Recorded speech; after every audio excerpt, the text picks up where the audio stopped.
स्वागत है आपके अपने YouTube चैनल जीएस पितासु 3.0 पर। बीपीएससी टीआरई 4.0 के लिए सेट प्रैक्टिस कराया जा रहा है, जिसमें आज हम लोग वर्ल्ड हिस्ट्री से संबंधित टॉप 35 प्रश्नों को देखने वाले हैं इस वीडियो में। इसमें सारे के सारे प्रश्न बहुत ही सिलेक्टेड दिए गए हैं जो आपके एग्ज़ाम में आने की पूरी संभावना है, इसलिए वीडियो को लास्ट तक ज़रूर देखें। वीडियो स्टार्ट करने से पहले आप लोगों से एक ही रिक्वेस्ट है, प्लीज़ वीडियो को लाइक और सेशन ख़त्म होने के बाद किसी भी एक ग्रुप में शेयर जरूर कर दीजिएगा। चलिए शुरू करते हैं और आप लोग भी सोचिएगा अपना आंसर क्या हो सकता है। पहला प्रश्न है, निम्नलिखित में से कौन सा समूह एक पार्टी में सभी के लिए खुली सदस्यता के पक्ष में था? आंसर हो जाएगा option number B, Menshevik party. अगला प्रश्न है, इम्पोर्टेंट है, टेनिस कोर्ट की शपथ किससे संबंधित थी? टेनिस कोर्ट की शपथ संबंधित थी फ्रांसीसी क्रांति से। Option number C. अगला प्रश्न है, इम्पोर्टेंट है, रूसी संसद ड्यूमा की स्थापना कब हुई थी? रूसी संसद ड्यूमा की स्थापना हुई थी वर्ष 1905 में। Option number B. अगला प्रश्न देखते हैं, प्रथम विश्व युद्ध में संयुक्त राज्य अमेरिका ने जर्मन सहयोगी ऑस्ट्रिया हंगरी के खिलाफ युद्ध की घोषणा कब की थी? आंसर है ऑप्शन नंबर डी, 7 दिसंबर 1917 को। प्रथम विश्व युद्ध में संयुक्त राज्य अमेरिका ने जर्मनी सहयोगी ऑस्ट्रिया हंगरी के खिलाफ युद्ध की घोषणा की थी 7 दिसंबर 1917 को। अगला प्रश्न देखते हैं, निम्नलिखित देशों में से किस देश ने सुरक्षा के उद्देश्य से मैजिनो लाइन का निर्माण कराया था? तो दोस्तों वह देश हो जाएगा France. Option number C. France देश ने सुरक्षा के उद्देश्य से मैजिनो लाइन का निर्माण कराया था। अगला प्रश्न देखते हैं, रूसी साम्राज्य के भीतर मुस्लिम सुधारकों के उस समूह का नाम बताइए जो अपने समाजों को अगले स्तर तक ले जाने के लिए इस्लाम का आधुनिकीकरण करना चाहते थे। तो वह समूह हो जाएगा आपका जदीद। Option number B. रूसी साम्राज्य के भीतर मुस्लिम सुधारकों के उस समूह का नाम है जदीद, जिसने अपने समाजों को अगले स्तर तक ले जाने के लिए इस्लाम का आधुनिकीकरण करना चाहते थे। अगला प्रश्न देखते हैं, इम्पोर्टेंट है, जर्मनी के एकीकरण में ऑस्ट्रिया और प्रशिया के मध्य निर्णायक युद्ध कहाँ लड़ा गया था? आंसर हो जाएगा ऑप्शन नंबर बी, सेडवा में। जर्मनी के एकीकरण में ऑस्ट्रिया और प्रशा के मध्य निर्णायक युद्ध लड़ा गया था सेडवा में। अगला प्रश्न है, इम्पोर्टेंट है, फ्रांस की क्रांति और अमेरिका में क्रांति को जन्म देने वाला सिद्धांत कौन सा है? फ्रांस की क्रांति और अमेरिका में क्रांति को जन्म देने वाला सिद्धांत हो जाएगा प्राकृत अधिकारों का सिद्धांत। Option number B. अगला प्रश्न है, फ्रांसीसी क्रांति के दौरान फ्रांस का शासक कौन था? फ्रांसीसी क्रांति के दौरान फ्रांस का शासक था लुई 16वां। Option number B.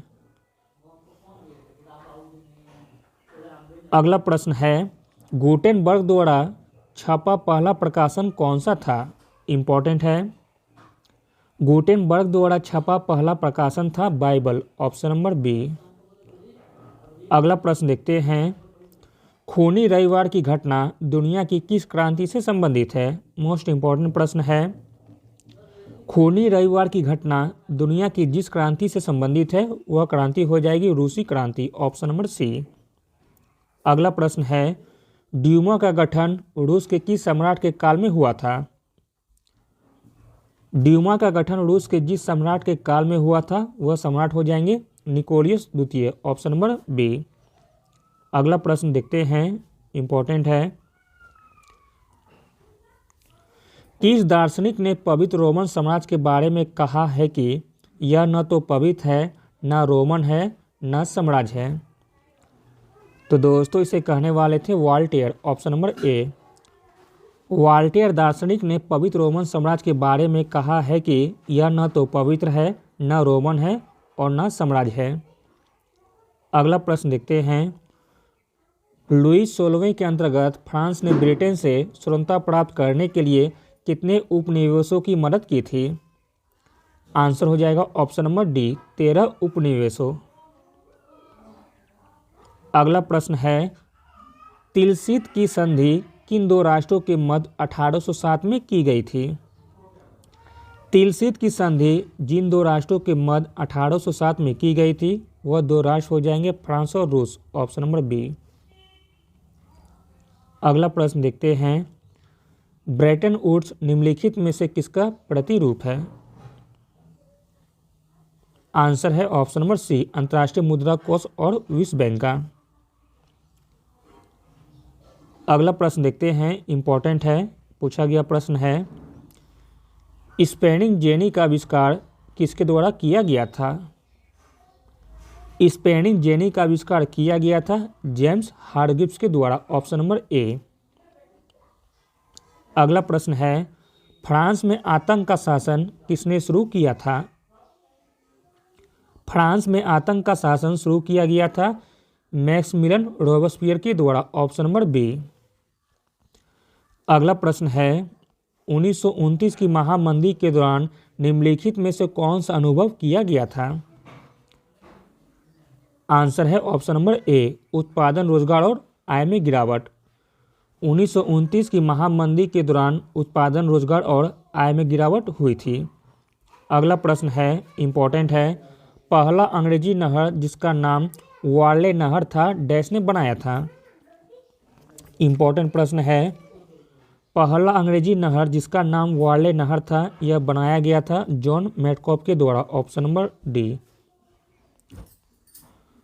अगला प्रश्न देखते हैं, राजनीतिक एकीकरण से पूर्व जर्मनी के आर्थिक एकीकरण में किस व्यवस्था ने योगदान दिया? आंसर है ऑप्शन नंबर बी, जोलवर्डिंग व्यवस्था। औद्योगिक क्रांति में चार्ल्स टाउनशेंड ने किस क्षेत्र में योगदान किया था? औद्योगिक क्रांति में चार्ल्स टाउनशेंड ने जिस क्षेत्र में योगदान किया था वह क्षेत्र हो जाएंगे कृषि, ऑप्शन नंबर सी। अगला प्रश्न है, जर्मन एकीकरण के दौरान सेडान की लड़ाई के बाद कौन सी संधि संपन्न हुई थी? जर्मन एकीकरण के दौरान सेडान की लड़ाई के बाद जो संधि संपन्न हुई थी वह संधि हो जाएगी फ्रैंकफर्ट की संधि, जो कि 1871 में हुई थी। अगला प्रश्न है, बर्लिन कांग्रेस 1878 के परिणाम स्वरूप क्या हुआ था? बर्लिन कांग्रेस 1878 के परिणाम स्वरूप हुआ था 3 सम्राटों के संघ का विघटन हुआ था, ऑप्शन नंबर सी सही हो जाएगा। बर्लिन कांग्रेस 1878 के परिणाम स्वरूप 3 सम्राटों के संघ का विघटन किया गया था। अगला प्रश्न देखते हैं, इंपॉर्टेंट है, जर्मनी का एकीकरण किस राज्य के नेतृत्व में हुआ था? आंसर है ऑप्शन नंबर सी, प्रशा के नेतृत्व में।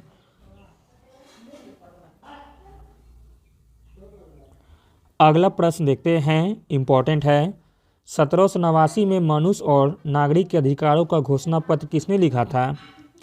आंसर है option number A, Thomas Jefferson ने। 1789 में मनुष्य और नागरिक के अधिकारों का घोषणा पत्र लिखा गया था थॉमस जेफरसन के द्वारा। अगला प्रश्न देखते हैं, प्रश्न इंपॉर्टेंट है और पहले भी पूछा गया है एग्जाम में, टेनिस कोर्ट शपथ की घटना कब हुई थी? टेनिस कोर्ट शपथ की घटना हुई थी 20 जून 1789 को। अगला प्रश्न देखते हैं, इंपॉर्टेंट प्रश्न है, कौन सी घटना शीत युद्ध की औपचारिक शुरुआत का प्रतीक है? जो घटना शीत युद्ध की औपचारिक शुरुआत का प्रतीक है वह घटना हो जाएगी ग्रीस के गृह युद्ध में हस्तक्षेप करने का अमेरिकी निर्णय, ऑप्शन नंबर ए। अगला प्रश्न देखते हैं, इंपॉर्टेंट प्रश्न है, 18वीं शताब्दी के दौरान ब्रिटिश आर्थिक विकास का वर्णन करने के लिए औद्योगिक क्रांति शब्द को किसने लोकप्रिय बनाया था? औद्योगिक क्रांति शब्द को लोकप्रिय बनाया गया था अर्नोल्ड टैनबी के द्वारा, ऑप्शन नंबर सी। अगला प्रश्न देखते हैं, मुद्रण ईश्वर का परम और सबसे बड़ा उपहार है, यह कथन किसका है? मुद्रण ईश्वर का परम और सबसे बड़ा उपहार है, यह कथन है मार्टिन लूथर का, ऑप्शन नंबर ए। अगला प्रश्न देखते हैं, निम्नलिखित में से कौन आर्थिक मंदी का कारण नहीं है? जो आर्थिक मंदी का कारण नहीं है वह है सामंतवाद का पतन, जबकि अधिक उत्पादन, निर्यात में गिरावट, उद्योगों का मशीनीकरण, यह तीनों आर्थिक मंदी का कारण है। अगला प्रश्न देखते हैं, इम्पोर्टेंट है, सम्राट के दैवीय और पूर्ण अधिकार के सिद्धांत का खंडन किसके द्वारा किया गया था? आंसर है option number C, John Locke के द्वारा। सम्राट के दैवीय और पूर्ण अधिकार के सिद्धांत का खंडन किया गया था जॉन लॉक के द्वारा। अगला प्रश्न है, इम्पोर्टेंट है, महिलाओं और नागरिकों के अधिकार का घोषणा पत्र किसने लिखा था? महिलाओं और नागरिक के अधिकारों का घोषणा पत्र लिखा गया था ओलंपे डी गोजेस के द्वारा, ऑप्शन नंबर सी। अगला प्रश्न है, किस क्रांति के दौरान सोशलिस्ट रिवॉल्यूशनरी पार्टी का गठन किया गया था? तो दोस्तों वह क्रांति हो जाएगी रूसी क्रांति, ऑप्शन नंबर ए। रूसी क्रांति के दौरान सोशलिस्ट रिवॉल्यूशनरी पार्टी का गठन किया गया था। अगला और अंतिम प्रश्न है, निम्नलिखित में से कौन सा देश सार्वभौमिक वैश्विक मताधिकार को अपनाने वाला अंतिम देश था? जो देश सार्वभौमिक वैश्विक मताधिकार का अपनाने वाला अंतिम देश हो जाएगा दक्षिण Africa, option number B. Thank you.